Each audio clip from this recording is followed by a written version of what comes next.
பயந்து பணிந்து மிரண்டது போதும், இனி தெளிந்து துணிந்து மீண்டெழ வேண்டும். வணக்கம், இது உங்கள் கவிதூஸ் வலையொலி. இன்னைக்கு நான் எப்போதும் போல கதை சொல்ல போறதில்ல. ஆனால் கதையை எப்படி எழுதணும்னு சொல்ல போறேன். உங்கள் கதையை இல்லை, ஏன்னா உங்கள் கதையை நீங்கள் மட்டும்தான் எழுதணும். புரியலையா? நம்ம என்ன பண்ணணும்னு சொல்லியிருப்பாங்க, ஏன் என்ன பண்ணக்கூடாதுன்னு சொல்லியிருப்பாங்க. ஆனால் இப்போ என்ன பண்ணிகிட்ருக்கோன்னு ஏன் யாருமே சொல்கிறதில்ல? ஏன்னா அங்கே தான் சூட்சமமே இருக்குது. பெண் அதிகாரம், பெண் சமநிலை, பெண் சுதந்திரம்னு பேசுகிற நம்ம இது அத்தனையும் நம்ம கையில் தான் இருக்குன்னு ஏன் நம்ம உணர மறந்துட்டோம்? இன்னமும் ஏன் இதை பற்றியே பேசிட்டு தவறானவங்களுக்கு அந்த சக்தியை கொடுத்துட்ருக்கோம்? ஏன் ஒரு பெண்ணுக்கு ஆண் மட்டும்தான் எதிரியா? நல்லா யோசிச்சு பாருங்க. கொஞ்சம் நம்ம வரலாறு போய் திரும்பி பார்த்தீங்கன்னாவே உண்மை என்னன்றது உங்களுக்கே புரிஞ்சிடும். அந்த காலத்தில் பெண்களுக்காக போராடினதே ஆண் தலைவர்கள் தான். இவங்க போராடினதெல்லாம் நம்மளால முடியும்ன்றதுனால இல்லை, நம்மளால முடிஞ்சதுனால தான். அந்த காலத்தில் ராஜா மட்டுமா இருந்தாரு? ராணியவே மறந்துட்டீங்க. மகாராணிகள் சமஸ்தானத்தையே ராஜ்யம் பண்ண காலம் அது. நாட்டுக்காக பெரும் போர் புரிஞ்சவங்க, பல யுக்திகளை தெரிஞ்சவங்க, அதிகாரிகளுக்கே ஆணைய பிறப்பிக்கிறவங்க, தன் நாட்டு மக்களை காத்து நின்னவங்க. அந்த காலத்திலேயே ஒரு பெண்ணால் இதெல்லாம் சாதிக்க முடிஞ்சதுன்னா நம்ம இப்போ எந்த காலத்தில் இருக்கோம்ன்றத மறந்துட்டீங்களா? அறிவியல் தொழில்நுட்பம்னு வளர்ந்து வர 2025. ஆனால் இன்னமும் இதை பற்றியே பேசிகிட்டு இருந்தா அப்போ இது எப்போதான் முடிவுக்கு வரும்? சரி, எப்போ இது ஆணாதிக்க சமூகமாக மாறிச்சு? நம்ம எப்போ நம்மளை நம்பாமல் இன்னமும் எங்களுக்கு ஆண் தான் எதிரின்னு, இல்லை ஆண் தான் தடையாக இருக்காங்கன்னு பேசிகிட்டு இருக்கோமோ அப்பத்துலேருந்து தான் இது மாறுச்சுன்னு நினைக்கிறேன். உலகத்தில் 100 ஆண் இருக்காங்கன்னா அதில் ஒரு 10 பேர் வேணா ஆணாதிக்கம் கொண்ட மனநிலையில் இருக்கலாம். ஒத்துக்க மாட்டோமே. சரி, உதாரணத்துக்கு 50% கூட வச்சுப்போமே. ஆனால் மீதி இருக்கிற 50% பேரை எப்படி மறந்தோம்? எத்தனை ஆண் வேணாலும் நமக்கு எதிராக நிற்கலாம். ஆனால் ஒரு சக்தி வாய்ந்த ஆண் நம்ம கூட இருந்தால் நமக்காக எத்தனை பேரை வேணாலும் எதிர்த்து நிற்பாங்க. நம்மளை எதிர்த்து நிற்கிற யாரானாலும் சரி, அது எவ்வளோ பெரிய ஆளானாலும் சரி.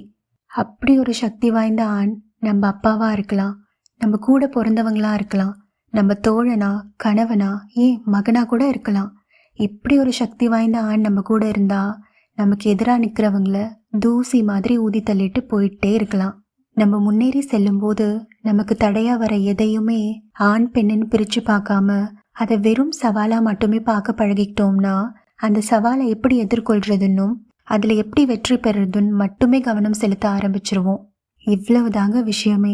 இதை நம்ம புரிஞ்சுக்கிட்டாவே இது ஆணாதிக்க சமூகம் இல்லைன்றதும் நமக்கு தெளிவாக புரிஞ்சிடும்.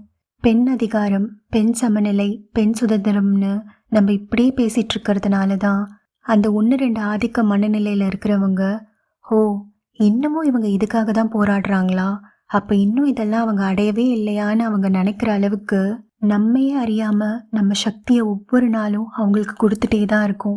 அதனால தான் இந்த நிலை இன்னுமே மாறாமல் இருக்கு. இல்லை சரியாக சொல்லணும்னா நம்ம தான் இன்னும் மாறாமல் இருக்கோம். ஏன் ஒரு ஆண் இந்த மாதிரி எந்த ஒரு தடையையும் எதிர்கொள்றது இல்லையா? அவங்க எவ்வளோ பெரிய பிரச்சனைகளை எதிர்கொண்டாலும் சரி, அவங்க சக்தியை யாருக்கும் விட்டு கொடுக்கறதில்ல. அதே நேரத்தில் எங்களுக்கு பெண்கள் தான் தடையாக இருக்காங்கன்னு அவங்க பேசிகிட்டு இருக்கிறதில்ல. ஏன்னா அவங்க அதை வெறும் சவாலாக மட்டுமே பார்க்குறாங்களே தவிர ஆண் பெண்ணுன்னு இல்லை. இது நம்ம எல்லாருக்கும் தெரிஞ்சது தான். ஆனால் தெரியாதது ஒன்று சொல்லட்டுமா? மகாபாரத போர் நடக்க காரணமே திரௌபதிக்கு நியாயம் கிடைக்கதான். ஆனால் மகாபாரதத்தில் திரௌபதியை விட அதிகம் துன்பம் அடைஞ்சது யாருன்னு தெரியுமா? அது ஒரு ஆண் தான். யாருன்னு கேட்குறீங்களா? வேற யாரு? அந்த மகாபாரதம் நடக்கவே லீலையை புரிஞ்சவர் தான். உங்களுக்கு நேரம் கிடைக்கும்போது என்னோட விதி வலியது என்றால் அதனினும் வலியது எதுன்ற காணொலியை கேளுங்க. அப்போதான் ஒரு ஆண் எந்த அளவுக்கு துன்பத்தை கடந்து வந்திருக்காங்கன்னு புரிஞ்சுக்க முடியும். இனியாவது நம்ம சக்தியையும் நம்பிக்கையையும் நம்ம வளர்ச்சிக்கு பயன்படுத்துவோமே. எப்போதும் போலதான் கதையை கேட்குறோம், தார்மீகத்தை புரிஞ்சுக்க மறந்துடுறோம். பாடல்களை கேட்குறோம், அதில் இருக்கிற அர்த்தமுள்ள வரிகளை புரிஞ்சுக்க மறந்துடுறோம். இந்த வரிகளை கேட்டிங்கன்னா உங்களுக்கே இது எளிமையாக புரிஞ்சிடும். ஆண் அடக்கணும், பெண் அடங்கணும்னு எழுதி வச்சது யாரு? எத்தனை பேரை வளைச்ச போதும் திமிரி வந்து நீ சேரு. உண்மைதான், இந்த மாதிரி யாரும் எழுதி வைக்கல. ஆனால் நம்ம தான் ஒவ்வொரு நாளும் இதை பற்றியே பேசிட்டு எல்லார் மனசுலையும் ஆணித்தனமாக எழுதிட்டு இருக்கோம். அதனால தான் இந்த சூழ்நிலை இன்னமும் மாறாமல் கடினமாகிட்டே போயிட்டுருக்கு. வாழ்க்கையும் ஒரு கபடி மாதிரி தான். எல்லா நேரமும் நேரா போய் அடிக்க முடியாது. இல்ல ஆட முடியாது. எங்க திமிரணுமோ அங்க திமிரணும். எங்க நிமிரணுமோ அங்க நிமிரணும். கபடி ஒரு விளையாட்டு தான். அதுக்காக அதை விளையாட்டா ஆட முடியாது. வாழ்க்கையும் அப்படிதான். இது ஆணுக்கும் பெண்ணுக்குமான போட்டி இல்லை. உங்களை எதிர்த்து நிற்கிறவங்களோட தான் உங்க உண்மையான போட்டியே தொடங்குது. அது ஒரு ஆணோ இல்லை பெண்ணோ இல்லை, அது நீங்க தான். நீங்க மட்டும்தான்.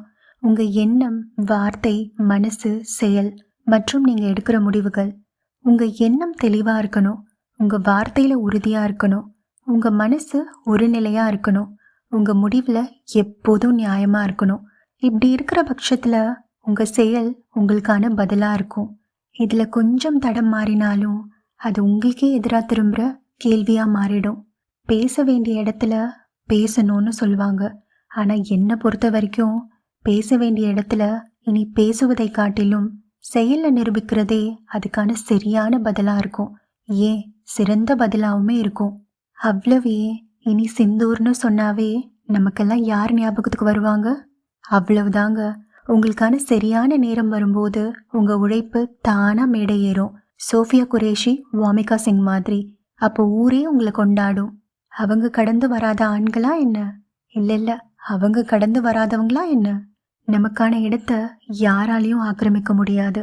அதனால இனி அந்த இடத்த பத்தி யோசிக்காம அந்த இடத்த எப்படி சென்று அடையிறதுன்னு யோசிச்சாவே போதுமானது.